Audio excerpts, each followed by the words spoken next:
Alors, on a vu précédemment le concept de balises en utilisant certaines balises, dont HTML, P et BR.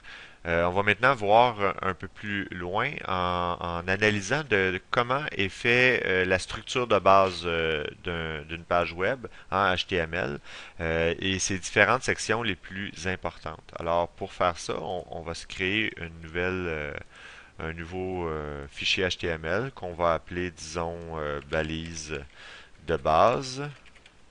Et remarquez que je fais jamais d'accent dans le nom de mes fichiers HTML. C'est important sur le web, ça facilite beaucoup le travail. Alors, on modifie l'extension, on va ouvrir ça dans Notepad++. Évidemment, vous allez voir, je vais utiliser un copier-coller là, pour coller du code assez de façon un peu magique. Euh, mais bon, faut pas se laisser impressionner par tout ça. Alors, je vais vous expliquer un peu comment fonctionne chacune des balises qui sont ici en HTML. Alors, évidemment, je m'assure que l'encodage est en UTF-8. Je m'assure que le langage soit en HTML. Et là, je suis prête à commencer à travailler. Alors, je vous explique un peu chacune des sections. Alors, ici, vous avez une première balise indique le type de document HTML. Alors, si jamais vous voulez coder en HTML, mais cette balise-là doit obligatoirement être placée au début de votre site web. Si jamais vous voulez inscrire des commentaires, mais un commentaire s'inscrit toujours avec cette balise-là, ouverte de cette manière-là et fermée de cette manière-là. Alors, à quoi ça pourrait bien ressembler? Ben, tout simplement comme ça, point d'exclamation, tiret, tiret, et là je suis en commentaire. Et je vais être en commentaire tant si longtemps que le système ne trouvera pas une balise de fin de commentaire. Alors, commentaire, et puis je ferme ma balise de cette manière-là. Toujours très important de fermer les balises quand on les ouvre. Toujours, c'est capital. Si on continue avec les autres balises on a ici la balise HTML et on retrouve sa balise de fermeture HTML, ce qui fait que tout ce qui est inclus à l'intérieur ici va être du HTML. On utilise aussi une autre balise qui s'appelle la balise Head. La balise Head, elle, permet d'avoir des informations sur la page web, sur des liens, sur des scripts qui sont utilisés, etc. Notamment, ici, on a deux balises. Une balise Title, qui contient le titre du document. Alors, on va voir un petit peu à quoi elle sert. Alors, on voit ici là, le title, document type HTML5. Alors, il va se retrouver où ce titre-là? Alors, pour savoir, ben, on va enregistrer notre document et on va aller le placer dans Chrome. Et là, on peut voir ici très simplement que le document type HTML5, le mot se retrouve dans le titre de notre page web. C'est ici que ça se retrouve. Alors, je pourrais le changer, là, pour question qu'on puisse voir la modification. Là, disons, ceci est un titre. Pas tellement, pas tellement original. Mais dès qu'on fait l'enregistrement et qu'on fait un rafraîchissement, ben, ceci est un titre, vient d'être modifié. Alors, on peut le voir là, juste ici, tout simplement. Alors, la balise titre, comme vous pouvez observer, elle est ouverte et elle est fermée. Ensuite de ça, on a une balise méta qui, elle, peut contenir beaucoup de types d'informations. Alors, ça nous donne une information supplémentaire sur comment se comportent en fait, toutes les balises. Vous voyez ici que j'ai l'ouverture de ma balise méta, puis elle est fermée ici directement. Alors, c'est une balise d'information. À l'intérieur d'une balise, je peux donner différents arguments ou différents commentaires qui vont toujours être sur la forme d'une option, d'un signe égal et, si on veut, d'un paramètre entre guillemets. Alors ici, charset veut dire le type de caractère utilisé ou l'encodage de caractère utilisé. Et dans notre cas, on va faire UTF-8. Alors ça va être très important d'utiliser le charset, le bon charset en fait, pour pouvoir coder notre page. Je vais vous donner un exemple de ce qui peut arriver comme problème. Alors ici, dans dans ma page web, je vais utiliser, disons, je vais utiliser le mot éléphant. éléphant. Je vais enregistrer ma page web et je vais rafraîchir. Alors, vous voyez qu'il n'y a aucun problème. La page web voit très bien qu'on est codé en UTF-8. Il y aurait un problème majeur si je faisais mon encodage par exemple, en NC. Alors, vous voyez ici, je vois même plus, mais je pourrais écrire éléphant au niveau du code. J'ai codé en ANSI. Je vois éléphant quand je code. Par contre, quand je vais voir ma page web, je vois que les caractères ont été permutés. Alors, pourquoi? Bien évidemment, j'ai codé en ANSI, puis j'ai envoyé ma page web en UTF-8. Alors, le furteur interprète le UTF-8, puis renvoie de manière fausse les caractères spéciaux. Alors, veillez tout le temps faire attention à coder en UTF-8, puis à indiquer par cette balise-là, meta charset égale, ouvrez les guillemets, UTF-8, fermez la balise, qu'on est en UTF-8. Alors, de cette manière-là, ben, je vais pouvoir coder comme il faut et le rendu de la page va être adéquat par la suite. Si on continue notre exploration du code HTML, de manière dont il est construit, on a la balise head donc qui est ici. Tout ce qu'on met dans la balise head, il n'y a rien vraiment d'affiché au niveau de la page web, ce sont des informations. On va voir au fur et à mesure des différents cours comment on peut enrichir cette balise-là de d'autres types d'informations. Et finalement, une balise très importante qui est la balise body. Alors, toute notre page web, en fait, va être intégrée dans la balise body. Alors, tout ce que vous voyez là, de là jusqu'à là, quand on fait une page web, ben, c'est la balise body. Alors, tout ce qu'on va intégrer dedans, ben, ça va être affiché. Alors, ça nous permet maintenant d'arriver à, disons, au body en soi, au corps de la page. Alors, on pourrait dire, ben, on va faire un titre de niveau 1. On aimerait ça avoir un titre dans notre page. On pourrait avoir du texte, donc blablabla, blablabla, blablabla. Je ne ferai pas de retour de chariot tout de suite, mais je vais faire un petit peu plus de blabla là, pour vous montrer de quelle façon on pourrait faire du texte. Ensuite de ça, je pourrais avoir en dessous de mon titre niveau 1, il eût été pertinent que je fasse un titre de niveau 2.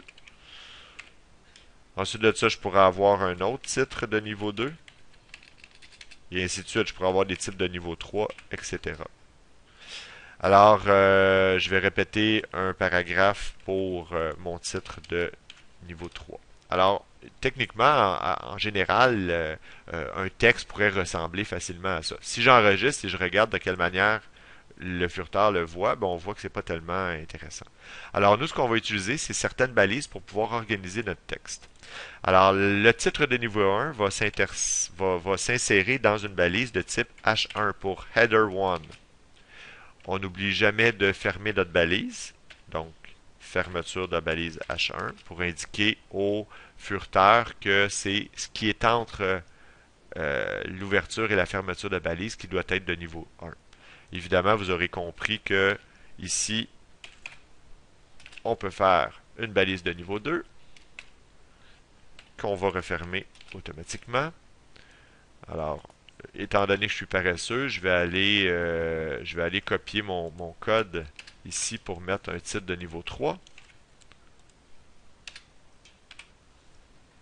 Je vais enlever comme ça. Donc là, ici, j'ai à l'intérieur de mon body mes titres de niveau 1, de niveau 2 et de niveau 3.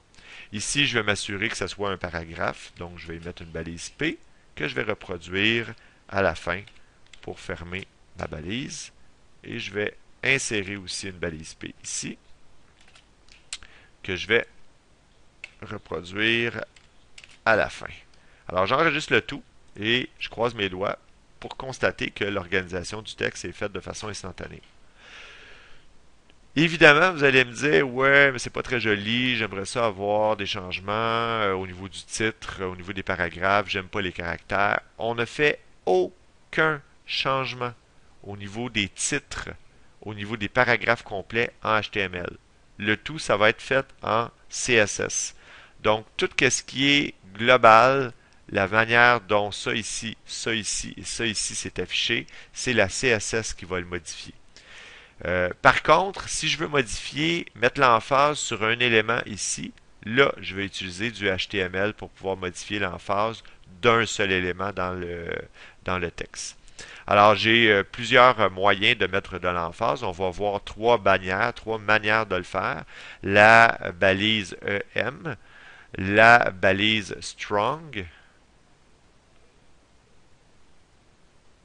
et la balise mark, qui sont trois manières de faire une emphase. Et encore une fois, comment va se comporter l'emphase de manière différente dans le site web, ça va être la CSS qui va s'en occuper beaucoup plus tard, ce ne sera pas le cas aujourd'hui.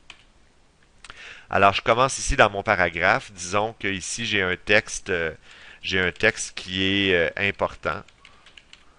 Alors, je voudrais rendre mon texte important plus visible. Alors, je pourrais l'intercaler dans une balise strong que je détermine juste avant et juste après.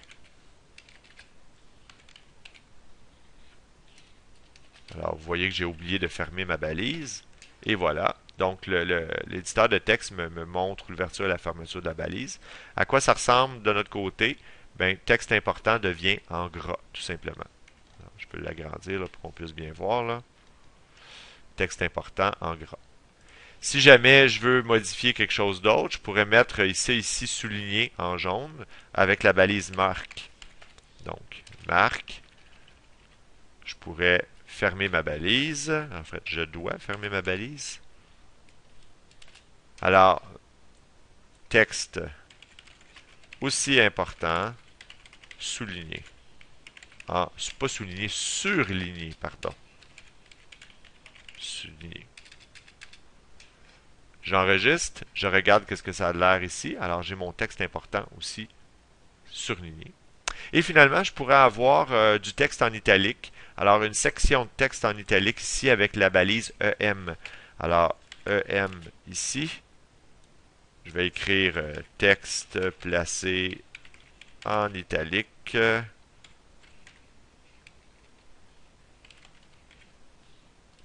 Et je ferme ma balise EM pour emphasis. Et voilà, j'ai le texte placé en italique qui est juste ici. Alors, en tout temps, à l'intérieur du code, je peux toujours, je le rappelle, placer des commentaires. Alors, avec le point d'exclamation, tiret, tiret, tout devient un commentaire, évidemment. Là, vous l'avez vu en vert, là, le code au complet s'est placé en commentaire. Ben, c'est simple, c'est que je n'ai pas encore fermé ma balise. Donc, tant que le logiciel ne voit pas de fermeture de balise, il me l'indique comme étant un commentaire. Alors, je ferme mon commentaire. Ça, c'est en vert. Le reste est redevenu normal. Et on voit qu'il n'y a aucun espèce de changement au niveau de notre page web. On pourrait aussi effectuer d'autres opérations. L'opération intéressante qui pourrait être le fun de faire, c'est, on va prendre un titre de niveau 3 pour le faire, juste ici. On va l'appeler une liste à puces. Alors, pour faire une liste à puces, c'est bien simple. Il s'agit de la balise UL. Alors, il s'agit d'ouvrir une balise UL et un petit peu plus bas de la fermer. Alors, ce code-là, très simple, indique au furteur que entre entre les deux balises UL, je vais avoir mon intention, ça va être de placer une liste à puces. Chaque élément de ma liste à puces, donc disons des chats, un chien, puis une souris, chaque élément de ma liste à puces devra aussi être placé avec une balise qui va être une balise LI pour list. Donc, je vais ouvrir une balise LI et je vais tout simplement la refermer. Ce qui va m'indiquer que ça ici, c'est un élément de ma liste à puces. Alors, si je regarde un peu qu'est-ce que ça a de l'air sans avoir fait toute ma liste au complet. Pardon, je me suis trompé. Je renouvelle. Alors, j'ai ma liste à puces. J'ai mon chat qui a une puce. Chien et souris n'ont pas encore de puce. Ben, c'est pourquoi? Ben, j'aurais tout simplement pas encore mis de balise lit. Alors, je place des balises lit sur tout ce beau monde-là. Comme vous voyez, j'utilise un petit peu le copier-coller. Je rafraîchis, j'ai ma liste à puces. On pourrait aussi prendre le code de la liste à puces au complet.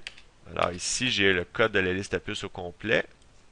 Je recopie ça un petit peu plus bas pour faire une liste à numéros. Alors, c'est simple. Pour faire une liste à numéros, présentement, vous voyez la liste à numéros, c'est encore des puces. J'ai tout simplement qu'à changer le code UL pour le code OL. Alors, le code OL indique au furteur que la liste devrait être une liste numérotée de manière automatique. Alors, tout simplement, le changement entre le OL a fait en sorte que j'ai une liste à numéros et le UL a fait en sorte que j'ai une liste à puces. Alors, toutes ces manières de procéder-là, ce code de base-là est très important.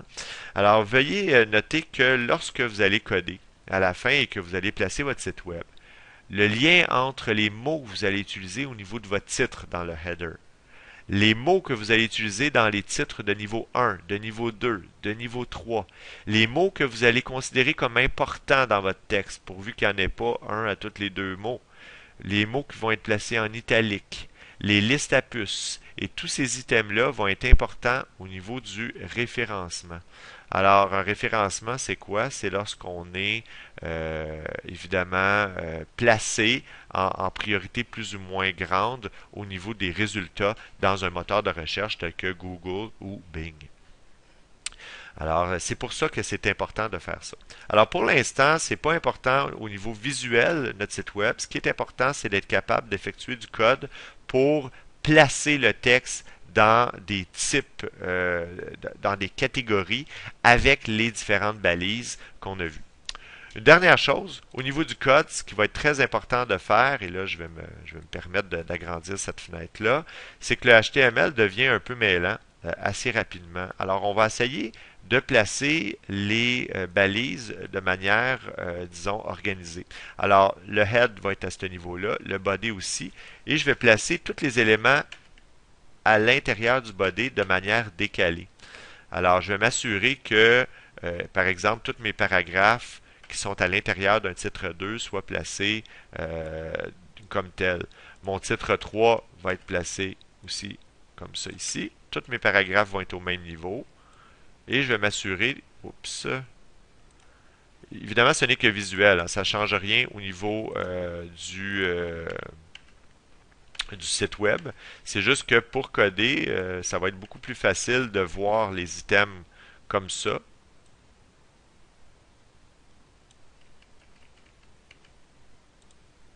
Même les LI, on peut les placer en décalé de façon à bien voir le tout.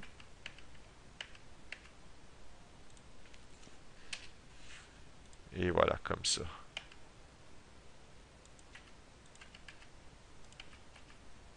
Et voilà.